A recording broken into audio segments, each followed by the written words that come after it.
के सरकारी स्कूल में सीबीएसई पाठ्यक्रम लागू करने के फैसले को लेकर अब सियासत गर्मा गई है। प्रदेश सरकार जहां इसे शिक्षा सुधार व्यवस्था की दिशा में बड़ा कदम बता रही है, तो वहीं विपक्ष और शिक्षक इस फैसले पर सवाल उठा रहे हैं। चंबा जिले के चुराह से विधायक हंसराज ने इस मुद्दे को लेकर राज्यपाल को ज्ञापन भेजकर फैसले पर पुनर्विचार की मांग की है। देखिए एक खास रिपोर्ट।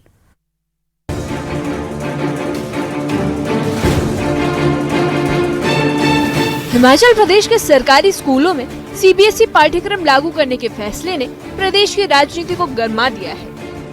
सरकार ने सभी स्कूल में सीबीएसई पाठ्यक्रम लागू करने का फैसला लिया है, जिसे कई स्कूलों में शुरू भी कर दिया गया है। सरकार की तरफ से कहा गया है कि इस कदम से छात्रों को राष्ट्रीय स्तर की शिक्षा व्यवस्था से जुड़ने का मौका मिलेगा। वहीं विपक्ष इसे प्रदेश के अपने शिक्षा बोर्ड के लिए खतरा बता रहा है। इस फैसले को लेकर अब शिक्षा व्यवस्था के साथ साथ राजनीतिक हलकों में भी बहस तेज हो गई है। चंबा जिले के चुराह से विधायक और पूर्व विधानसभा उपाध्यक्ष हंसराज ने उपायुक्त के माध्यम से राज्यपाल को ज्ञापन भेजकर इस फैसले पर आपत्ति जताई है। उन्होंने कहा कि सीबीएसई पाठ्यक्रम को पूरी तरह लागू करना Himachal Pradesh board of school education की भूमिका पर सवाल खड़े करता है। ये हिमाचल प्रदेश बोर्ड की साख पे भी बट्टा है बहुत बड़ा कि आपका बोर्ड इतने सालों से जो पढ़ा रहा है वो भी क्या पढ़ा रहा है। मतलब अगर आप दूसरे बोर्ड को एक्सेप्ट कर रहे हैं, इससे हमारा फाइनेंशियल लॉस भी हो रहा है हिमाचल प्रदेश का। अभी मैंने विधानसभा में भी कहा था कि 25 करोड़ का जो नुकसान है अभी तक आंका गया है हिमाचल प्रदेश बोर्ड का। तो मैं ये सीबीएसई जो सिलेबस है उसको अडॉप्ट किया जा सकता है, ना कि आप पूरे स्कूलों को सीबीएसई कर दें। एक ये भी गंभीर विषय था। चुराह से विधायक हंसराज ने चुराह विधानसभा क्षेत्र के government model senior secondary school Tissa का उदाहरण देते हुए कहा कि इस बदलाव के कारण छात्रों के सामने असमंजस की स्थिति पैदा हो गई है। उन्होंने बताया कि स्कूल में लगभग 1100 छात्र पढ़ते हैं, जिनमें से कुछ छात्र हिमाचल बोर्ड का पाठ्यक्रम जारी रखना चाहते हैं, जबकि कुछ सीबीएसई को अपनाना चाहते हैं। जो सीबीएसई जो हमारा एक स्कूल हुआ है government model senior secondary school Tissa, उसमें भी दिक्कतें आ रही हैं। बहुत सारे बच्चे 1100 की स्ट्रेंथ थी वहां पर। सरकार ने ये अन्यायपूर्ण जो है वो फैसला लिया है। हमने कहा कि ये एक तरह का आप जो है वो लोगों के साथ भेदभाव कर रहे हैं। कुछ बच्चे जो हैं वो सीबीएसई पढ़ेंगे, कुछ बच्चे जो हैं वो वहाँ एडमिशन नहीं ले पाएंगे, तो ये इनजस्टिस होगा। मुझे लगता है हर विधानसभा क्षेत्र में जो एक एक स्कूल इन्होंने किया है। वहीं दूसरी ओर प्रदेश के शिक्षा मंत्री रोहित ठाकुर ने सरकार का पक्ष रखते हुए कहा कि प्रदेश में अभी भी लगभग 1988 स्कूलों में हिमाचल बोर्ड का पाठ्यक्रम चल रहा है। उन्होंने बताया कि नई सोच के तहत करीब 140 से ज्यादा स्कूलों में सीबीएसई पाठ्यक्रम लागू किया गया है और इसे जनता का समर्थन मिल रहा है। पूरे हिमाचल प्रदेश में लगभग हम कह सकते हैं कि 2000 या 1988 के आसपास हमारे वरिष्ठ माध्यमिक पाठशालाएं हैं, +2 है, और उसमें से हमने मात्र अभी लगभग कोई 140 के आसपास स्कूल्स में इसको इंट्रोड्यूस किया है। एक तरह से लगभग कोई 1800 के आसपास आपके वरिष्ठ माध्यमिक पाठशालाएं वर्तमान में भी एचपी बोर्ड के अधीन है। और उसके पीछे जो सोच थी, जो हमने सीबीएसई को इस बोर्ड को इंट्रोड्यूस किया है, माननीय मुख्यमंत्री जी की हमारी सरकार की सोच थी कि एक तरह का मैं समझता हूँ जो गुणात्मक शिक्षा के प्रति वर्तमान सरकार की एक प्राथमिकता है, एक तरह से हमारी मैं समझता हूँ कमिटमेंट है। उस सोच के साथ एक विकल्प हमारे सरकारी स्कूलों में सीबीएसई बोर्ड का भी हो और एक हेल्दी कंपटीशन भी होगा, प्रतिस्पर्धा भी होगी। और निश्चित रूप में अब विपक्ष ने अपने दृष्टिकोण से बात रखनी है, लेकिन आम जनमानस इस बात को सराह रहा है। शिक्षा विभाग के अनुसार प्रदेश में अब तक 145 स्कूलों को सीबीएसई से संबद्धता मिल चुकी है। इन स्कूलों में आधारभूत सुविधाओं को मजबूत करने के लिए सरकार ने प्रत्येक स्कूल को 1 करोड़ रुपए देने की घोषणा की है। सीबीएसई मानकों के अनुरूप शौचालय, कक्ष सुधार, फायर सेफ्टी और कैंपस फेसिंग जैसे कार्य किए जाएंगे।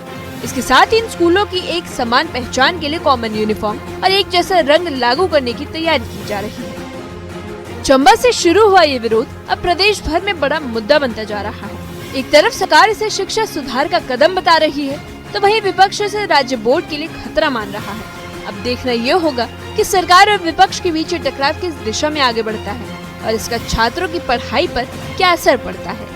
Bureau report, news 18।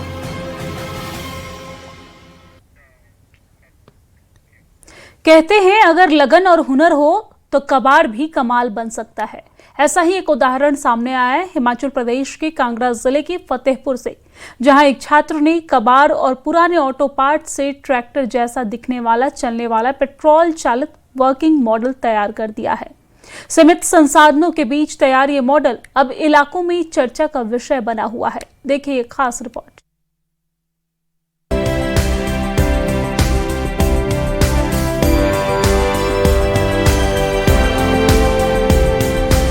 खराब पड़ा कबाड़, छात्रों का हुनर और तैयार हुआ एक कमाल। फतेहपुर के राजकीय मंडल सीनियर सेकेंडरी स्कूल के 12वीं कक्षा के छात्र लक्ष्मण ने कबाड़ से कमाल कर दिखाया है। लक्ष्मण ने पुराने वाहनों के पार्ट्स और बेकार पड़ी धातु सामग्री का इस्तेमाल कर ट्रैक्टर जैसा दिखने वाला एक अनोखा वर्किंग मॉडल तैयार किया है। ऑटोमोबाइल विषय के विद्यार्थी लक्ष्मण ने इस मॉडल को तैयार करने के लिए पुराने इंजन पार्ट्स, अनुपयोगी ऑटो पार्ट्स और कबाड़ में पड़ी सामग्री को इकट्ठा किया। इसके बाद अपनी तकनीकी समझ और मेहनत के दम पर उन्होंने इन सभी हिस्सों को जोड़कर एक नई संरचना तैयार की और वहीं सीमित संसाधनों के बावजूद तैयार किया यह मॉडल वेस्ट टू बेस्ट की शानदार मिसाल बनकर सामने आया है। इस मॉडल की खास बात यह है कि ये पेट्रोल से संचालित होता है और ट्रैक्टर की तरह चलता है। मॉडल को तैयार करने में काफी समय और मेहनत लगी है, लेकिन लक्ष्मण ने हार नहीं मानी और लगातार प्रयोग करते रहे। आखिरकार उनकी मेहनत रंग लाई और एक ऐसा मॉडल तैयार हुआ जिसने स्कूल और क्षेत्र के लोगों का ध्यान अपनी ओर खींच लिया। विद्यालय के शिक्षकों का कहना है कि इस तरह के प्रयोग विद्यार्थियों में आत्मविश्वास और तकनीकी कौशल को बढ़ाते हैं।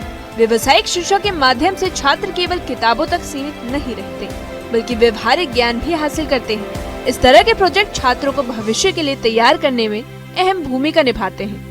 बच्चों का वोकेशनल का प्रैक्टिकल हुआ है, उसमें बच्चों ने बहुत अच्छे स्किल का प्रयोग किया और अध्यापक साथियों के सहयोग से उन्होंने बहुत नई टेक्निक का प्रयोग करके एक बच्चे ने तो एक ट्रैक्टर तैयार किया हुआ है, असेंबल किया उसको, उसने और चला के दिखाया पूरे ग्राउंड में और एक बढ़िया प्रदर्शन किया जो एक इम्पॉसिबल चीज़ को पॉसिबल किया हुआ है। और ये स्कूल CBSE बन गया है और यहाँ वोकेशनल एजुकेशन बहुत बढ़िया है, इसमें फ्यूचर जुड़ा बच्चों का।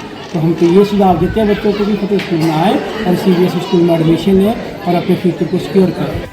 फतेहपुर के छात्र लक्ष्मण ने साबित कर दिया कि लगन, मेहनत और सही मार्गदर्शन के साथ कबाड़ भी कमाल बन सकता है। उनकी ये कोशिश न सिर्फ दूसरे छात्रों के लिए प्रेरणादायक है, बल्कि ये भी दिखाता है कि व्यावसायिक शिक्षा किस तरह भविष्य की राह आसान बना सकता है। न्यूज़ 18 के लिए नूरपुर से भूषण शर्मा की रिपोर्ट। और खास रिपोर्ट में फिलहाल के लिए इतना ही।